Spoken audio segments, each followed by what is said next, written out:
புதிய தமிழகம் கட்சியிலிருந்து திரு கிருஷ்ணசாமி இணைகிறார். சார் வணக்கம். இப்ப திருமாவளவன் ஒரு மாநாடு நடத்த போறதா சொல்லியிருந்தாரு மது விலக்குன்னு. ஆனா இப்ப மது விற்பனையை குறைக்கும் விதமாக இந்த மாநாடு நடைபெறுங்கிற மாதிரி சொல்லியிருக்காரு. அது மட்டும் இல்லாம மாநில அரசை விடுத்துவிட்டு மத்திய அரசுக்கு கோரிக்கை விடுப்பதா ஒரு அறிக்கையும் வெளியாகி இருக்கு அவங்க தரப்பிலிருந்து. ஏற்கனவே கூட்டணி தொடர்பாக பல சலசலப்பு பேச்சுகள் எல்லாம் எழுந்த நிலையில இதை எப்படி பார்க்கலாம்? இல்லை, நாங்கள் ஒரு 4 நாளைக்கு முதல்ல அவங்க மாநாட்டை பற்றி பத்திரிகையாளர் கேட்ட போதே சொல்லியிருந்தேன்.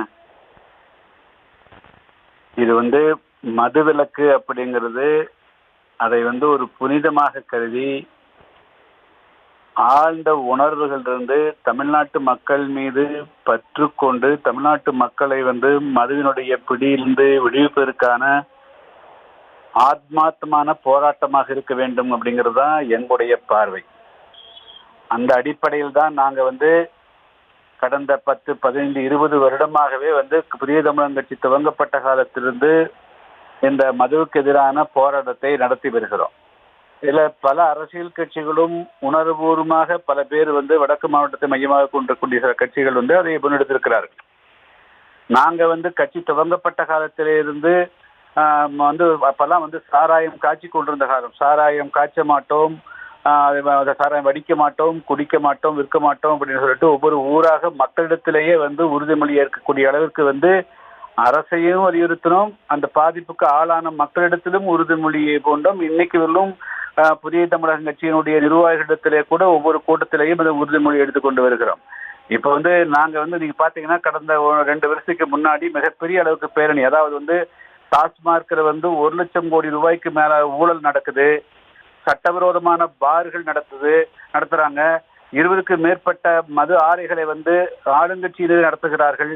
இதெல்லாம் மூடணும்னு சொல்லி நாங்க இப்ப ஆளுநர் மாளிகை பேரணி போறபோது அதுக்கு முன்னாடி ஒரு ஆலோசனை கூட்டம் நடத்துற அனைத்து கட்சி, அதுல எல்லாருக்கும் அழைப்பு கொடுத்திருந்தோம். அப்போ இந்த விடுதலை சிறுத்தைகளுக்கும் அழைப்பு கொடுத்தோம், அன்னைக்கெல்லாம் வரல. அதே போல அதை தொடர்ந்து அதுக்கு பிறகு அடுத்த நாளே நீங்க பார்த்தா மரக்காணத்தில் 30 பேர் செத்தாங்க, அன்னைக்கு ஒண்ணுமே பேசல. 60 பேர் இறந்தவர்கள் வடக்கு மாவட்டத்தை சேர்ந்த ஆதிராவிட பழைய சமுதாயத்தை சேர்ந்தவர்கள் கள்ளக்குறிச்சியில அன்னைக்கு கொதித்தெழுந்த எல்லாம் முடிஞ்ச பிறகு திடீர்னு ஞானோதயம் வந்த மாதிரி மது ஒழிப்பு போராட்டம்னு அறிவிச்சு மாநாடு நடச்சு அது கடைசியில நீங்க பாத்தீங்கன்னா கடுத தெரிஞ்சு கட்டெரும்பாச்சுன்னு சொல்லுவாங்க. அது மாதிரி பஞ்சபாண்டவர் கட்டலுக்காலு போற 4 பேர்னு சொல்லி 3 காட்டி 2 போட்டு 1 அடிச்ச மாதிரி இப்ப தமிழ்நாட்டுல மது ஒழிக்கிறதுக்கு தேசிய மது கொள்கைக்கு இதுக்கு என்ன சம்பந்தம் இருக்குது? இதெல்லாம் புரட்டல் உருட்டல் இதுதான் சொல்ல முடியுமே தவிர வேற ஒன்றும் சொல்ல முடியாது. நேர்மையாக பல அமைப்புகள் புதிய தமிழகம் மற்றும் பாமக போன்ற கட்சிகளால் முன்னெடுக்கப்படுகின்ற இந்த மது ஒழிப்பு போராட்டத்தை கூட மற்றவர்கள் இப்படித்தான் இருக்குமோ என்று பார்க்கறதுக்கு வழிகாட்டும். அதனால இடையில ஒரு வாரம் உருட்டிட்டு கடைசியில போய் நாங்க மது கடைகளை குறைக்க சொல்றோம். இதுதான் நீண்ட நாள் இருக்குது. இப்பொழுது தமிழ்நாட்டில் மது ஒழிப்பு போராட்டமா இல்லையாங்கிறது தான் கேள்வியை தவிர தேசிய அளவில் மது ஒழிப்பு நடக்கும், தேசிய அளவில் லாட்டரி ஒழிக்கிறதுக்கு அவங்க நடத்துவாங்களா? தேசிய அளவில் எத்தனை அப்ப தீண்டாமை ஒழிக்கிறதா தேசிய அளவில் ஒழிக்கிறதா நடத்துவாங்க? ஏன் சர்வதேச அளவில் மது ஒழிச்சாத்தான் நடக்கும்? இங்கிலாந்துல கொண்டு போய் நடத்தலாம், இல்லை பிரான்ஸ் எல்லா நடத்தி நடத்தலாமே. சர்வதேச அளவில் மது ஒழிச்சாத்தான் ஒழிக்க முடியும் இந்த மாதிரி மாநாடு நடத்துவாங்களா? அவங்க என்னதெல்லாம் கேள்வி கூத்துங்க. தமிழ்நாட்டு மக்களை ஏமாத்துறது. ஒரு வார காலமாக மது ஒழிப்புன்னு சொல்லிட்டு கடைசியில போய் இப்போ தமிழ்நாட்டில் மதுக்கள் டாஸ்மாக் கடைகளால் அதனால்தான் இன்னைக்கு கள்ளத்தனமா சாராயம் விற்கிறது காரணம். அதே போல அதிகாரபூர்வம் இல்லாமல் நூற்றுக்கணக்கான மதுபார்கள் இன்னைக்கு ஒவ்வொரு பேரூராட்சிகள், நகராட்சிகள், மாநகராட்சி பேருந்து நிலையங்களிலெல்லாம் 10, 15 அதாவது மணமகள் மன்றங்கிற பேர்ல பார்கள் வந்துருச்சு. ஆயிரக்கணக்கான லட்சக்கணக்கான இளைஞர்கள், பெண்கள் கூட குடிப்பழக்கத்துக்கு ஆளாகக்கூடிய ஒரு அவர்நிலை வந்திருக்குது. அதனால பாதிக்கப்படக்கூடிய ஏழை எளிய மக்கள், குறிப்பா சொல்ல போனா பட்டியலில் இருக்கக்கூடிய ஆதிராவிடர் சமுதாயத்தை சார்ந்தவர்கள், மற்ற சமுதாயத்தை சார்ந்தவர்கள் தான் இதுபோல மதுக்கு இலக்கராக. அதை தடுக்கிறது எந்த விதமான அரசியல் நோக்கம் இல்லாமல் இதை செய்ய வேண்டியவங்க. திடீர்னு அங்க போனோன்னு கடைசியா நான் தேசியத்துக்கு எதிராக தேசிய அளவில் தீர்மானம் நிறைவேற்றணும்னு சொன்னா அப்புறம் அகில தலைவர்கள் கூப்பிட்டு தான் மாநாடு நடத்தணும்.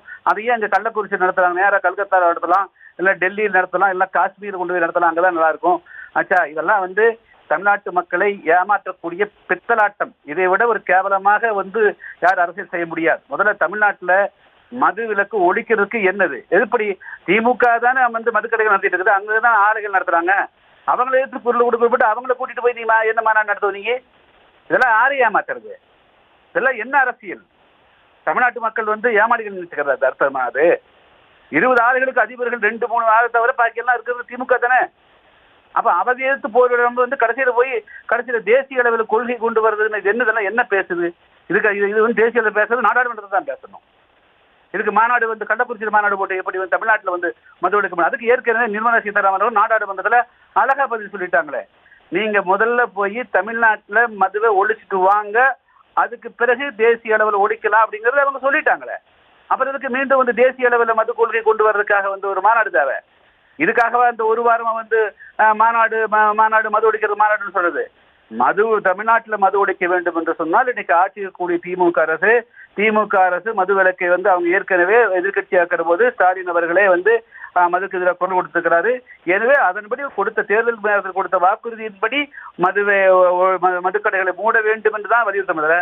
அதுவும் அதே திமுக இருக்கக்கூடிய RS பாரதி அவர்களும் TKS போய் எப்படி மது ஒழிக்கிறதுக்கு பேசுறது? இதை விட வேடிக்கை என்னமா இருக்க முடியும்? இதை விட கூத்து என்னமா இருக்க முடியும்?